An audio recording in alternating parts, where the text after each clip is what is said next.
네. 새로운 정부가 시작되었죠. 대통령이 이제 취임식 끝난 다음에 밖으로 나오면서 우연하게 국회에서 일하고 계신 청소 노동자 여러분들하고 만났습니다. 그분들하고 단체 사진을 찍는 장면을 제가 봤어요. 그걸 보면서 제가 썼던 이 사물의 철학에 맨 앞에 나오는 이 가로등에 관련된 얘기가 떠오르더라고요. 희망에 대한 이야기인데요. 가로등, 세상에 신이 모습을 드러낸다면 어떤 모습으로 어떤 사물로 드러낼 것인가? 제가 가로등이라고 얘기를 한 이야기입니다. 당신이 도시인이라면 이 사물은 늘 당신의 생활 반경 내에 있을 것입니다. 하지만 이 사물의 존재를 비로소 인식하게 되는 건 십중팔구 어둠이 찾아온 다음입니다. 어둠에서만 나타나는 빛이라는 역사를 동반하는 사물, 바로 가로등입니다. 왜인가? 낮에 당신은 익숙한 길거리를 지나고 있습니다. 하지만 가로등이 정확히 어디에 있는지 아느냐고 묻는다면 즉시 대답할 수 있을까요? 밤의 길거리를 떠올려 보죠. 가로등의 존재감은 당신이 움직이는 밤거리 어느 즈음에서나 또렷해집니다. 그것은 어둠 속에서 한 줌의 빛이 가장 절박한 순간 반드시 필요한 바로 거기에 서 있습니다.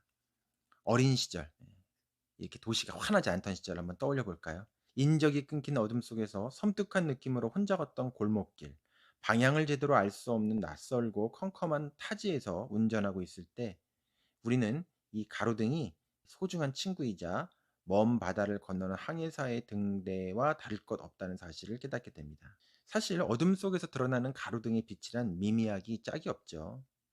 사방을 덮고 있는 밤의 공간적 넓이와 시간적 깊이, 즉 어둠의 총량에 비한다면 이 한 줌의 빛을 과연 빛이라고 말할 수 있을까요?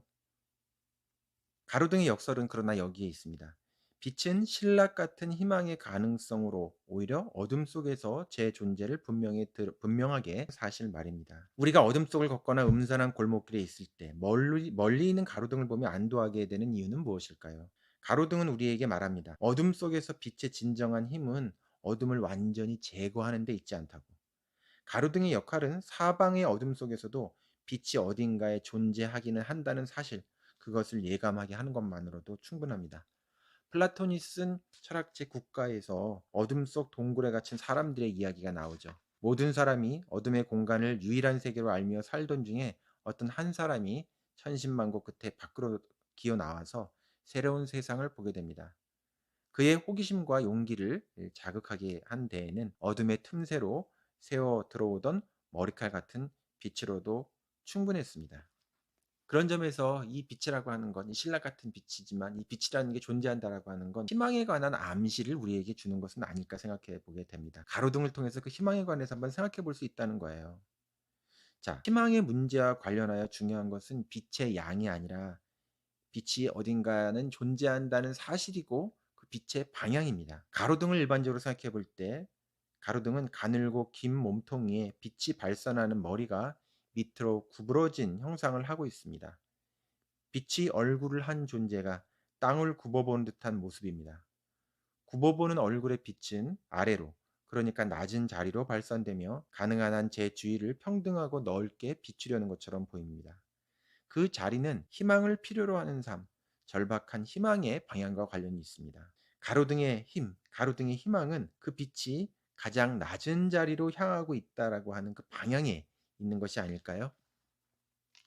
지금은 올해 돌아가신 프란치스코 교황님이 굉장히 존경받았는데 그분이 처음에 취임하셨을 때 13년입니다. 미국의 시사 주간지 타임의 커버를 장식했는데 그때 프란치스코 교황의 첫 번째 세족식이 화제가 됐던 적이 있습니다.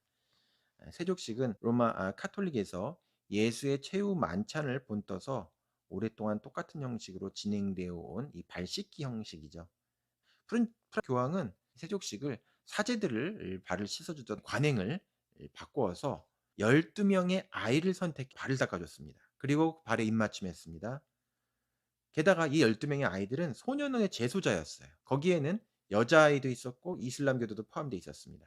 그러니까 남성, 어른, 사제라고 하는 그 카톨릭의 전통을 깨고서 아이에게, 그것도 어 죄를 지어서 벌받은 소년원의 아이에게, 거기에는 또 최초의 여성이라고 할 수 있는 여자아이도 있었고 이슬람교도라고 하는 타 종교의 아이도 있었습니다. 아이, 여성, 이슬람교도 전과자는 오늘날 문명 세계에서 가장 소외된 존재들이죠. 프란치스코 교황은 취임식에서 교황이 아니라 예수의 제자가 되는 게 중요하다고 얘기했습니다.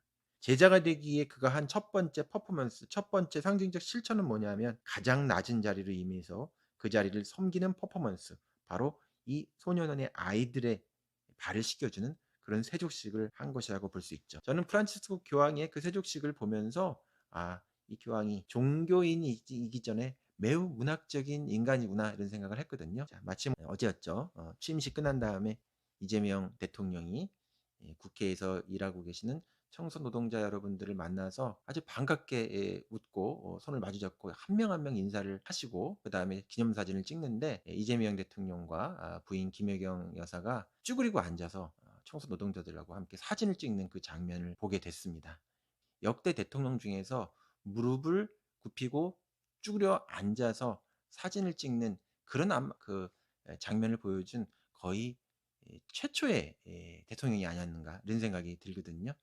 이 장면을 보면서 저는 이것이 하나의 정치의 어떤 그 행위이기 전에 아주 문학적인 그 장면으로 보여줬고 프란치스코 교황의 세족식 그리고 제가 쓴 가로등을 떠올렸습니다. 정치, 행정 이것도 결국은 가장 낮은 자리에 있는 사람까지 포함하여 국민, 사람, 생명의 눈물을 닦아주고 위로하고 또 격려하고 용기를 주는 그런 행위라고 할 수 있겠죠. 아주 퍽퍽한 세상이 되었는데 이 대통령의 행로가 바로 그 첫 번째 사진을 찍었던 그 장면과 같은 방식으로 진행이 되기를 기원하며 성공을 응원합니다.